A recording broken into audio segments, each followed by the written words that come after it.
who finds the whole idea of celebrity a bit of a strange one. Part of me occasionally likes to look at what people who are very wealthy are up to, just for sort of, some fluff to look at. But the very wealthy celebrities, during this time of the COVID-19 pandemic, are really sort of exposed for what a lot of them are, really, which is people clawing for attention, trying to feel relevant at a time where most people are struggling to, they're not getting any regular income, a lot of people, and I'm talking now about the United States. They're not supported by their government, really, and there doesn't look like there's going to be ongoing support. And they're going to open up the economy, which means that you either get out there and face the consequences of that and put other people through the consequences of that, or you go deeper into debt, or lose your house, or whatever, or lose your rental. And celebrity has been something of a feature in the United States. It's not so much a feature here in Australia, thank goodness. They're trying to make it like that. They've tried to make it like that. But Australians don't really take it up like they do in the United States. I guess the whole Hollywood thing, it's been pushed for many, many decades in the United States, and celebrity has been pushed very strongly by the mainstream media. And everybody seems to, not everybody, but a lot of people seem to, I don't know whether they see the results of all these people who have ended up with hundreds of millions of dollars, that they're an example of the American dream. Folks in the United States who are struggling and are always told that all you have to do is work hard and you can attain the American dream. That is, I suppose, these celebrities, some of them represent that American dream. But really, of course, celebrity is just brands that the mainstream media push so that people will tune in, and that they're clickbaity, and then the mainstream media and the big media companies that use these celebrities in their recording studios and in their film productions, they have a more expensive product to push.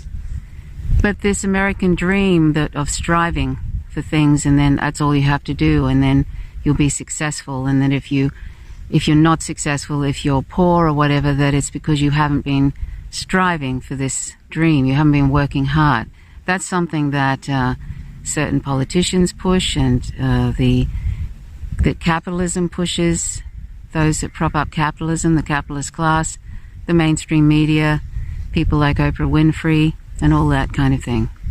The thing that I just find so fascinating about this COVID-19 is just how without all the trappings of the usual everybody being out and about and going to, say, Jimmy Kimmel's show or Stephen Colbert, turning up to these shows because they can't do it, celebrities just look kind of sad at home in front of their video cameras, either trying to get people's attention, doing whatever they can to get people's attention, including trying to do charity things, which I guess is something, but I mean, then you're just propping up a capitalist system where the government should be looking after the people. That's why they were voted in. The government is supposed to be, in times like this, looking after the people, not looking after corporations. But when you have an oligarchy, when you have a kleptocracy, a kakistocracy, when you have an inverted totalitarian state like the United States, of course they're going to look after corporations and ignore people, and basically people are going to end up in a sort of serfdom. Like, there'll be the lords, and then and the ladies, and then there'll be the serfs. That's what they're heading for, or at least heading for an authoritarian state under Trump, which was always leading up to that in many ways, with such poor opposition.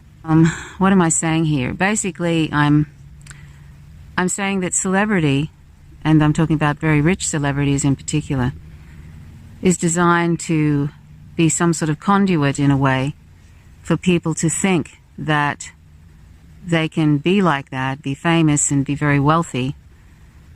And it's also vicarious living, because it's so not like that for most people. And it's a conduit also to the political class, because celebrities and political figures on both sides of the aisle in the United States like to rub shoulders with famous people, and famous people like to rub shoulders with power. So I see them really in cahoots with one another, particularly around election time, when you see different celebrities who don't have a clue about politics, but you can see that they're putting out Democratic Party talking points, a lot of them. A lot of celebrities are diehard Democrats, or at least they know where their bread is buttered, meaning they know that if they hook up with the Democratic Party and put out Democratic Party talking points, like how some were dumping all over Bernie Sanders, just as the Democratic Party was doing. If they do that, the Democratic Party will benefit from that, because the Democratic Party is very closely tied with a lot of the mainstream media like MSNBC and CNN and those different ones. I mean, you only had to see that with the whole Russiagate thing, how all those different, there's the joke, the Clinton News Network.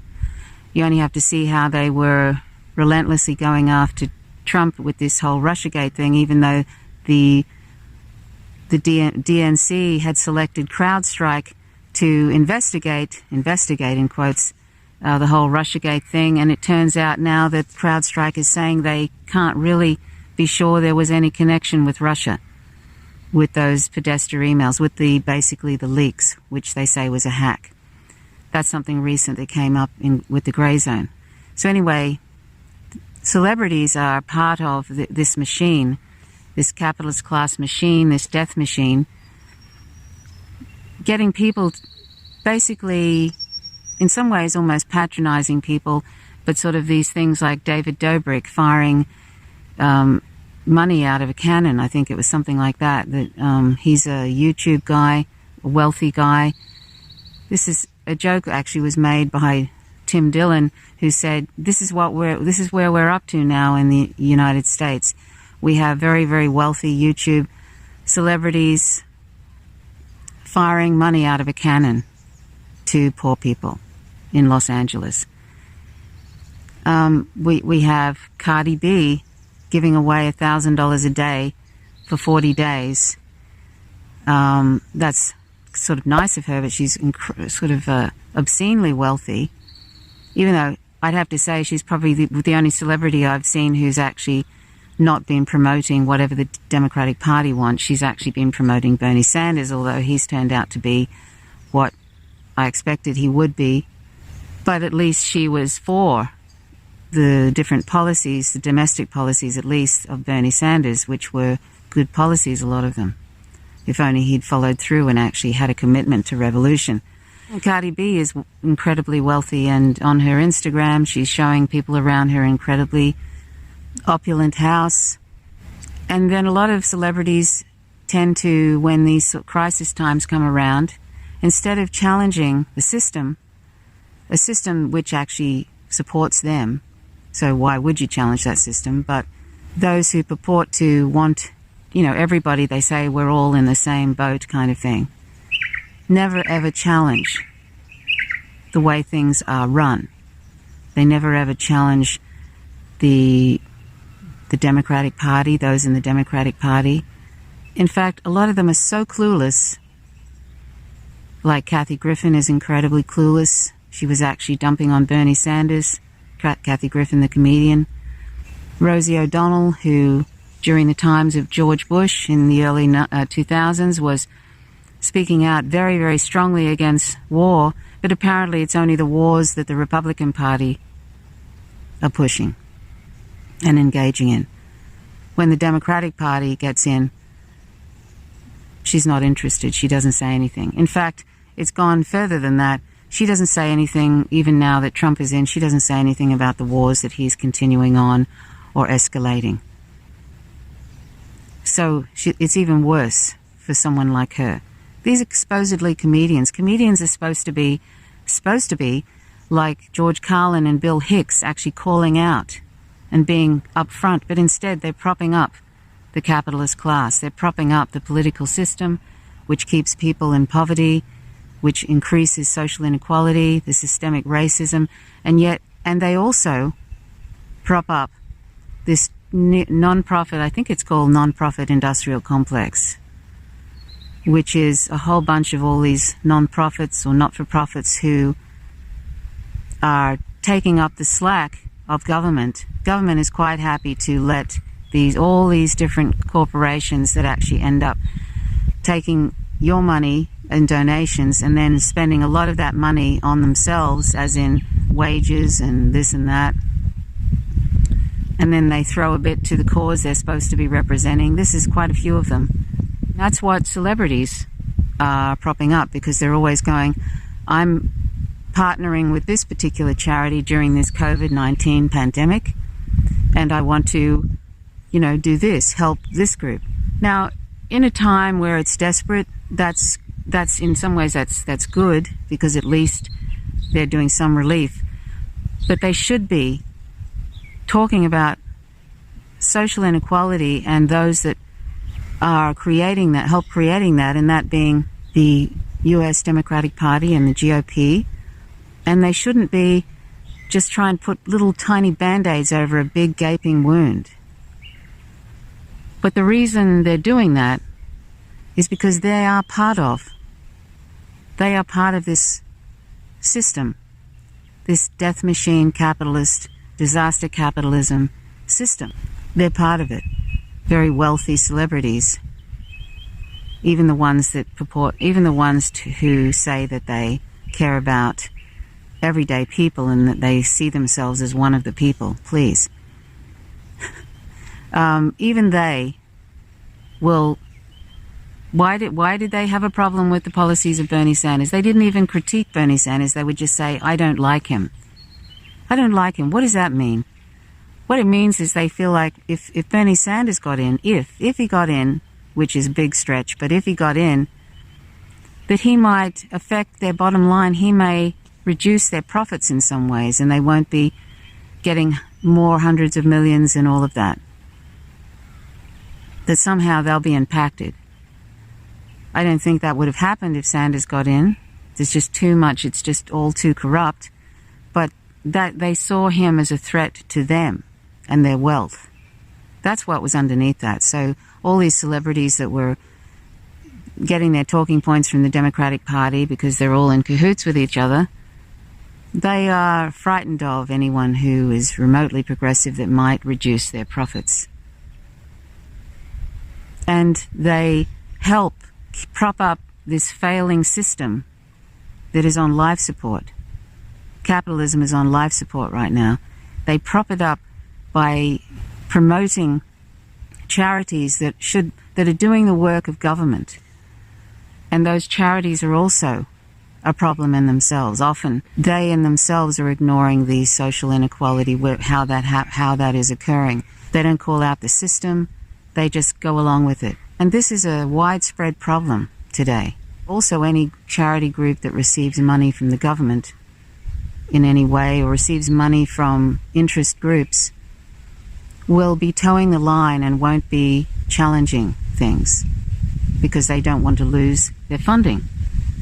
And so any group that's getting any sort of money too from the government will not be doing that. And we have that problem here in Australia. And we also have this insidious creep of charities taking up what the government should be doing and getting their wages paid and hardly spending any money on what they're supposed to be because there's so much admin stuff. So it's become its own not-for-profit industrial complex. Another problem that doesn't really address the causes of social inequality. It just puts little tiny band-aids and gives people food, hands out food. And although that's essential with a government that has abandoned the people, it's not anything about revolution. It's not anything about calling out anything. I mean, we don't even have anybody calling out the wars that are creating all these asylum seekers and refugees. We don't have anybody doing that. I don't know of any business or charity group or corporation that is really calling out Even there was a group here in Australia called Welcome to Australia, and it was about sort of pushing back on the Islamophobia and the sort of the xenophobia of, you know, refugees coming to this country, because the government here is a right-wing, wannabe authoritarian government with Scott Morrison, who believes in the rapture, who is a Hillsong lover. Well, most of these asylum seekers, particularly in Australia, a lot of them are from Afghanistan and Iraq, both places that Western imperialism has been trying to destroy and has been occupying for decades. They don't call them out. Welcome to Australia. They ask for donations and all of that. They do a march every year. They don't call out. They don't even mention it. It's like all these asylum seekers and refugees are coming. They're just appearing out of nowhere. And this doesn't happen in a vacuum. These people don't happen in a vacuum. And we've just got this racist government that has been saying a few years ago, stop the boats, stop the boats. These people who come by boat are desperate. And all they could do was say, stop the boats. There was no talk of war or anything, because we're totally US lackeys, US empire lackeys here. Pretty much every politician here is like that. They dare not speak the name of US imperialism and war. Totally normalized, just going along like a software under it all. Nobody's talking about it. So welcome to Australia. I'll just tell you something funny. My partner and I went to one of their marches about 3 or 4 years ago, and we had a really big sign, which was a Noam Chomsky. I'm not endorsing Noam Chomsky because he's got some weird imperialist things about Syria, some odd things. But at the time, there was this quote. It was something like, so we had a really big 10-foot banner with that on. And all around the banner, these tiny little sort of flags of the different countries that have been, you know, like Syria and Iraq and Afghanistan, all around the border and stuff. I'll see if I can find a photo of it. So we were carrying that through the streets, and it almost seemed like, it wasn't that big a march, but it almost seemed like they were trying to get away from us, escalate away from us. It really did, and so we were and then they got to the park just outside Hobart, the Tasmanian Parliament, and they were all kind of took their positions for the media. It was amazing, and so we tried to get into the background of where the media were taking footage, but it was impossible. They'd kind of all congregated in this area that was just for the media almost, and we were kind of it was like we couldn't get, and nobody was taking any footage of our banner. I mean, they're basically all in on it. It's like you know what I mean? They did not want to show that message, that we might have something to do with, that we might be engaged in something terrible.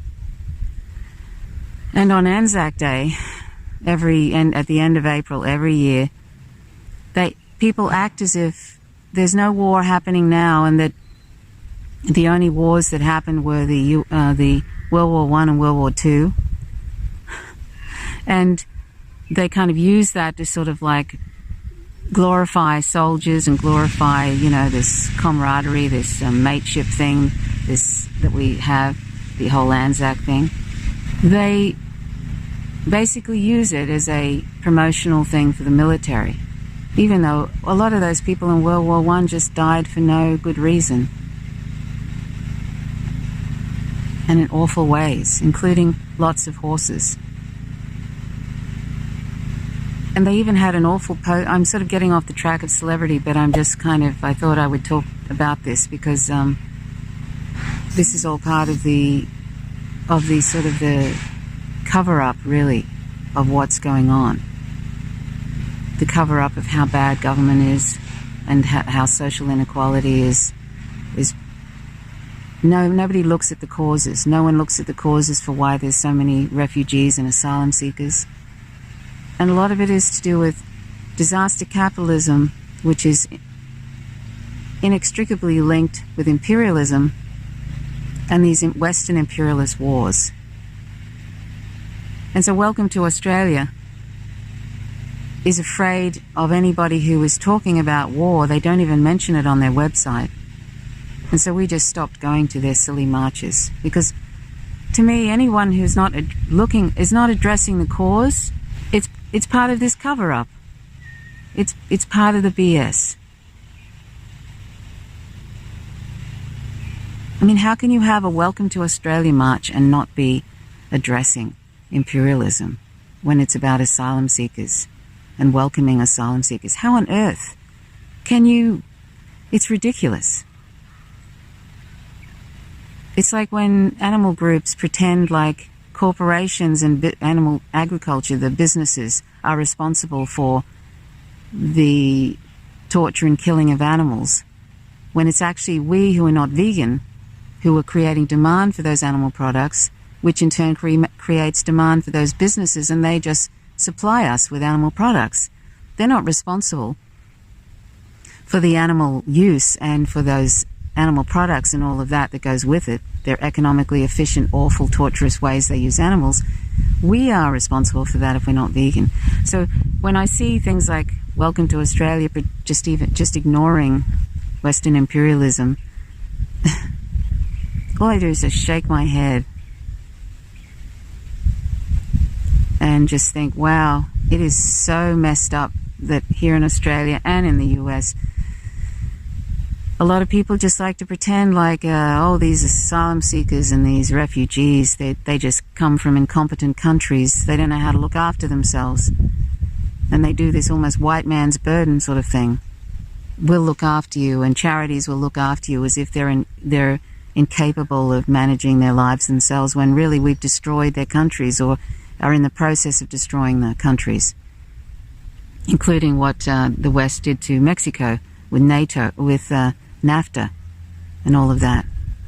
So anyway, but back to celebrity, just to round this off, I've just found it, particularly people like Madonna. I know I'm mentioning female celebrities. I just can't think of any male celebrities, but I think a lot of them are doing this.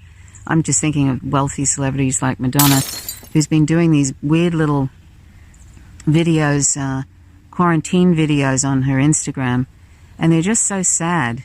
I mean, she looks like she's got some real sort of not what people might say, not playing with the full deck. That's what she looks like. It's just sad, and it just exposes how desperate these people are to remain relevant when, in this time of COVID-19 pandemic, where everybody is just worrying about where their next meal or their next rent check is going to come from, or their next loan payment. They're just worried about basically living. And here are these wealthy, obscenely wealthy people trying to be relevant, doing these live streams and videos and songs about Imagine by John Lennon, all kind of sitting there, or Justin Bieber with his hundreds of millions of dollars, and he's not even 30 yet, talking in patronizing ways about poor people, basically. These people are so out of touch with how things are now. So out of touch. I mean, it's obscene that somebody who's like 26 or something, or 25, has like $500 million and many, many extremely expensive cars and has private jets. And always these people, they're so wealthy and they have so much. It's to become the case that when they feel like they're losing some of their fame, they start getting really desperate and then start turning to, God. They start turning to these weird evangelical organizations like Hillsong, or there's many of them in the United States, but Justin Bieber has been hooking into Hillsong, which is just so messed up here in Australia. They're a really, really wealthy organization, Hillsong, a Christian, evangelical Christian group, organization. And that's what our Scott Morrison, the Prime Minister of Australia, who's an evangelical Christian and just thinks that it's God's will if we all die of COVID-19, that's fine. That's who Justin Bieber is hooked into. These people are obscenely wealthy, and they don't even realize when they're talking about things on camera during this time where people have nothing. They don't even realize how obscene that is, how offensive that is, when they're talking about how difficult it is for them or whatever. Who gives a shit, really? Who gives a shit? Why are these people why do they get so much attention? They sing. They can sing a song. They can act. Why do they get so much attention? Why do they make hundreds of millions of dollars? Look at Ellen DeGeneres. She's a talk show host. She interviews these wealthy people. It's just one big club. It's another club, another big club that's associated with the big club that George Carlin is talking about, and we're not in it. These people tend to only talk to other blue-tick wealthy people on Instagram and Twitter. And here we are, throwing money at them with buying this and that from them. We could bring them down too if we wanted to, just like we could bring this whole dreadful capitalist death machine down. It's all about demand, and we're creating demand for some of these idiots who don't give a shit about you, really, for all the feigning that they care about people during these crises.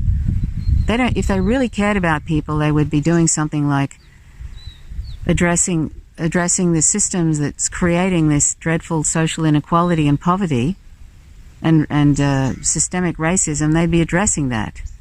Except that if they did that, then of course they would probably lose their careers, because the mainstream media, corporate media, would ignore them, and the Democratic Party would ignore them, and the GOP, of course, would ignore them if they've got anything to do with the Democratic Party. So basically they'd be in some sort of they'd be isolated, and that'd probably be the end of their career. So they know where their bread is buttered. They know that they must prop up, they must pretend like they're like us, these rich celebrities. They must do the whole thing Madonna said of, we're all in this together, it's a great equalizer. Well, yes, it is a great equalizer, but I mean, she's just in the God realm, really, of money and having whatever she wants and whoever she wants, 25-year-old boyfriends and stuff. They've got to pretend like they're like us so that we don't come after them with pitchforks and guillotines. So they do a great job of doing that pretense, a lot of them. It's all intended to fool us into thinking, hey, we're just like you. Because they don't want this whole big, awful system to collapse, because they're making a killing.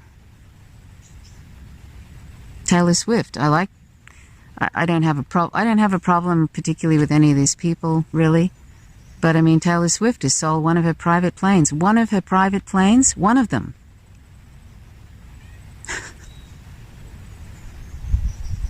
Jay-Z, who basically sold out Colin Kaepernick and was making business deals with the NBL. Is it the NBL? Jay-Z is just a capitalist. He pretends like when he, calls out things occasionally, racist things and stuff like this. That poor man who was lynched by those two guys in Georgia, Aubrey, I think his name is. I'm sorry, Armand Aubrey or something. I should know his name. He's calling out that, but then he's going and making deals that undermine Colin Kaepernick. Once people get into these sort of realms of, like, God realms, where they have everything and they've got so much money, they become corrupted, like everybody else. Corrupted. They've got too much power, too much money, and they completely lose touch. And money they get addicted to that wealth and fame and to power, because they're usually rubbing shoulders with politicians, going to the White House and hanging out, having them over for lunch and all of that, like Obama and Ellen DeGeneres. And George W. Bush and Ellen DeGeneres, she's helping rehabilitate George W. Bush, the incredible war criminal. She's helping Obama, Dancing with Obama, he's a war criminal. She won't have Trump on the show. What? Because he's a war criminal? Because he's a sexual predator? Sure, or allegedly. We'll throw in there. But I mean, these other people are murderers, war criminals, and, under war, women are raped. They're rehabilitating George W. Bush now. the guy who started the war in Iraq on lies, on the weapons of mass destruction. And Nancy Pelosi knew there were no weapons of mass destruction. She knew he was lying. George W. Bush, she admitted it on some news show. Why isn't she in prison? Anyway, so anyhow, as you can see, I find the whole celebrity thing to be part of this whole capitalist scam to keep people in on it. And I don't appreciate it. And we should see it for what it is. And start hassling them too. I mean, they're kind of obscene at the moment. Anyway, that's all I wanted to say, so thanks. I hope I explained it. As usual, I was meandering around. Thank you so much for watching. My name's Trish Roberts. You're watching Faint Signals from Vega. Please subscribe if you haven't already. Click the notifications bell if you want to, because you'll get lots of updates. Click the like button if you like the content. Till next time, go vegan. Bye for now.